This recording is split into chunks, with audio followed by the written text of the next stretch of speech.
कक्षा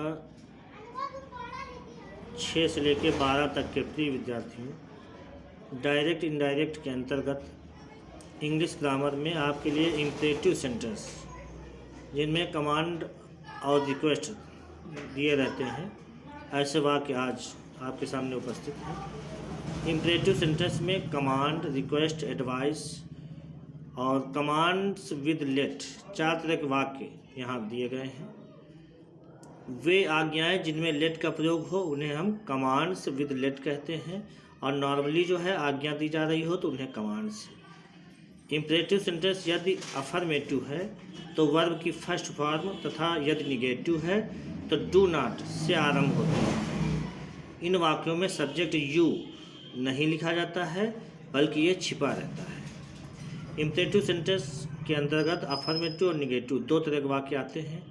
अफर्मेटिव में जैसे sit down, please, write it, come in, इस तरह के वाक्य जो है रहते हैं, और इन्हीं में अगर डू नॉट लगा दिया जाए, do not sit down, do not stand up, please come here, please do not come here. Please come here तो अफर्मेटिव है, please do not come here तो निगेटिव हो गया। इस तरह के वाक्य जो है रहते हैं। इम्परेटिव सेंटेंस में वाक्य का कर्ता यू छिपा रहता है, अतः ये वर्ब की फर्स्ट फॉर्म से शुरू होते हैं, या यूँ कहें कि ये सदा प्रेजेंट टेंस में ही बने रहते हैं। इम्परेटिव सेंटेंस को डायरेक्ट से इनडायरेक्ट में बदलते समय रिपोर्टिंग वर्ब को वाक्य के भाव के अनुसार बदल दिया जाता है।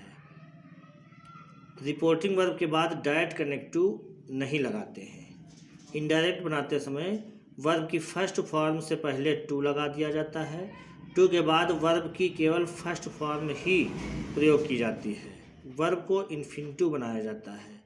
डायरेक्ट स्पीच में संबोधित व्यक्ति को इनडायरेक्ट स्पीच में रिपोर्टिंग वर्ब का ऑब्जेक्ट बना दिया जाता है। फॉरबिड क्रिया का प्रयोग किसी भी निगेटिव कमांड के लिए किया जाता है। फॉरबिड का अर्थ होता है मना करना, तो इस अर्थ में नॉट को हटा दिया जाता है। निगेटिव कमांड्स का एक एग्जांपल सुनिए। He said to me do not stand here, तो बनेगा he told me not to stand here. Here को देयर बदल देंगे तो he told me not to stand there. He said to the cook do not spoil the broth. Broth means होता है शोरबा या soup या सब्जी का रस, तो he forbade the cook to spoil the broth. Commands के अंतर्गत एक एग्जांपल सुनिए।